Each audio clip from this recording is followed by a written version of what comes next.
होली खेले मसाने में, होली खेले मसाने में, काशी में खेले घाट में खेले, काशी में खेले घाट में खेले, खेले अवघड़ मसाने में।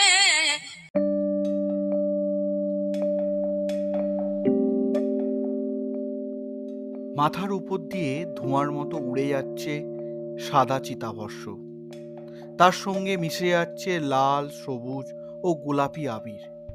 মুঠো মুঠো ছাই নিয়ে ওড়াচ্ছে সকলে, মাখছে মুখে চোখে। সাধারণ মানুষের সঙ্গে রয়েছে সাধুরাও।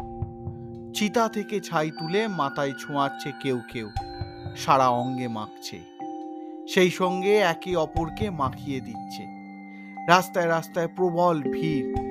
ওদিকে কেনারাম আশ্রম থেকে অঘরী সাধুরা আসছেন বিশাল শোভাযাত্রা রাস্তায়।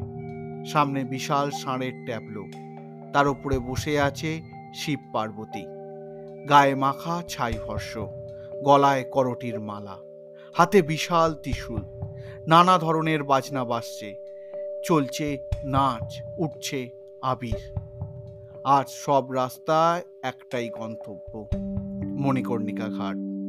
ঘাটের একদিকে একটা চিতা জ্বলছে, অন্যদিকে সদ্য নিভে যাওয়া চিতার ছাই মুঠো মুঠো তুলে ওড়াচ্ছেন সাধুরা।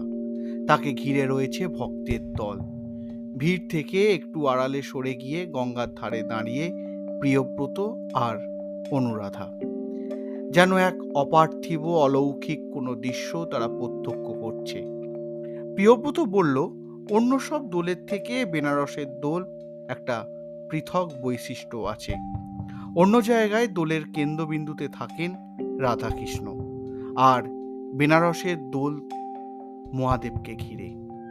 অনুরাধা অবাক হয়ে দেখে, এমন দোল দেখে সে আগে কখনো দেখেনি। আসার আগে প্রিয়ব্রত যখন তাকে বলেছিল, চলো এবার একটা দোলটা বেশ বেনারসেই কাটিয়ে আসি, তখন অনুরাধা কিন্তু করেছিল। সে বলেছিল, শুধু তো দোল উৎসব নয়, এবার আমাদের বিয়ের রজত জয়ন্তী, অন্য কোথাও চলো, শান্তিনিকেতন কিংবা পুরুলিয়া। প্রিয়ব্রত বলেছিল, চলো না, এমন হোলি খেলা তোমাকে দেখাবো যা তুমি কোনো দিনও দেখোনি, ভাবতেও পারবে না। এখানে এসে তার মনটা একেবারে ভরে গেল। তবু মনটা একটু খারাপ, ছেলেটার পরীক্ষা বলে আসতে পারেনি। বেঙ্গালুরুতে পড়ে, লাস্ট সেমিস্টার চলছে। আনমনা অনুরাধাকে ঠেলা দিয়ে প্রিয়ব্রত বলল, বুঝলে তো, শুধু লাল পলাশের উল্লাস আর শান্তিনিকেতনের আবহেই দোলের আনন্দ সীমাবদ্ধ থাকে না। ভারতের এক এক প্রদেশে দোলের বৈচিত্র্য এক এক রকম। তবে আমাদের শুধুই দোল, অন্যদের হোলি খেলা। প্রিয়ব্রত দেখল মানুষের আনন্দের বাঁধ যেন ভেঙে গিয়েছে। সমবেত উল্লাস, কেউ চিৎকার করে গান গাইছে, আও খেলো মশাল হোলি, কেউ গাঁজা টানছে, চলছে ভাং খাওয়া। উপস্থিত সাধুদের গলায় করটির মালা, হাতে ত্রিশূল, বাজছে ডমরু, শিঙা, নাকারা। এর মধ্যে শিব আর পার্বতীর সাজেও আছেন কেউ কেউ। শ্মশানের মধ্যে দাঁড়িয়ে শিব ও পার্বতী মালা বদল হচ্ছে।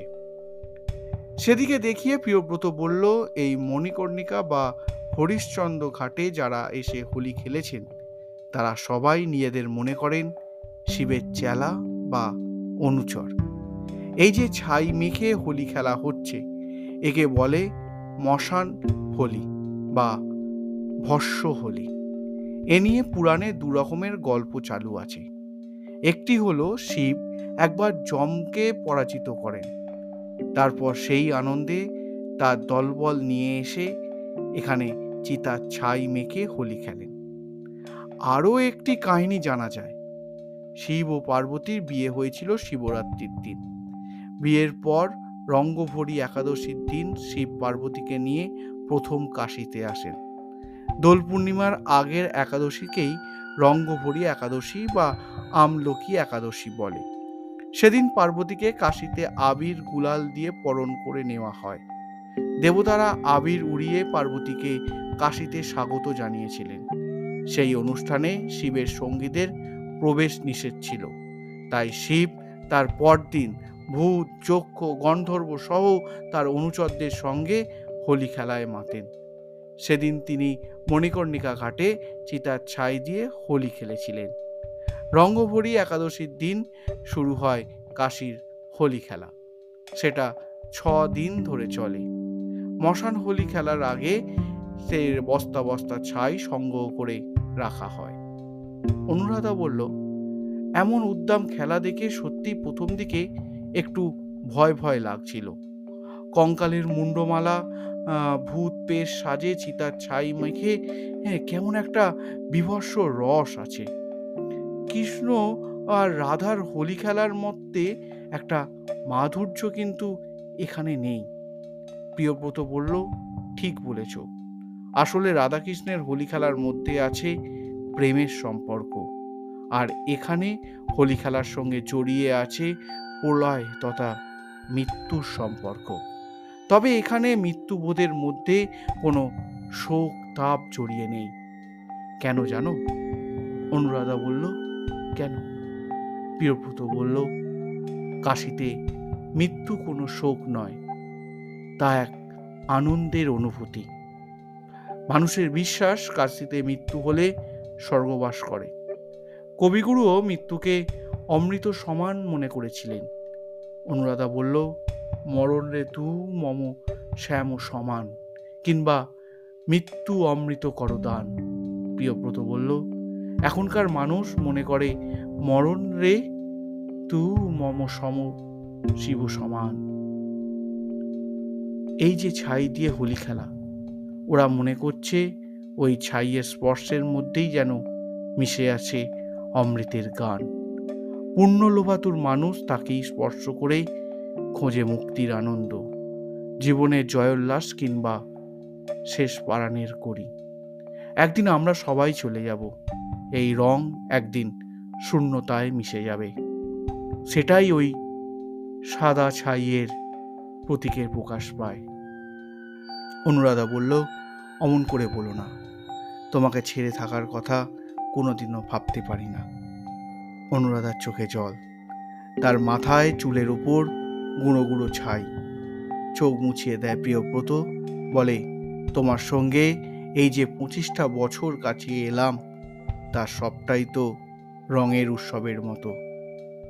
কথা বলতে বলতে প্রিয়ব্রত পাঞ্জাবির পকেট থেকে আবির বের করে অনুরাধার গালে কপালে মাখিয়ে দেয়। অনুরাধাও মাখিয়ে দেয় প্রিয়ব্রতর মুখে।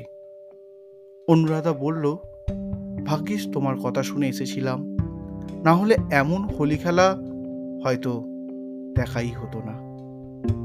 হাত ধরে ওরা এগিয়ে যায় গঙ্গার দিকে। দু হাতে আঁচলা ভরে জল তুলে মুখে ছিটিয়ে নিল, মাথায় দিল। হাত ধরে দাঁড়ালো দুজনে, পরস্পরের দিকে তাকিয়ে রইল।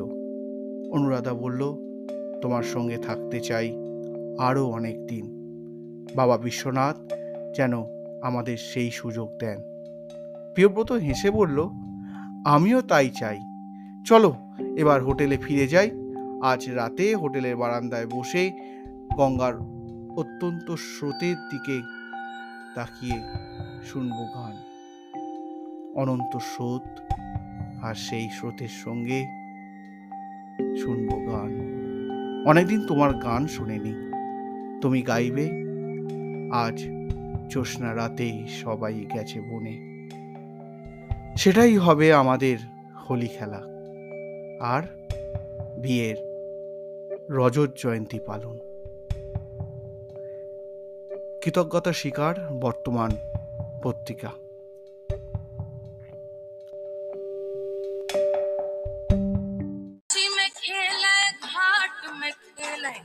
काशी में खेले घाट में खेले खेले आओ घर मसाने में होली खेले मसाने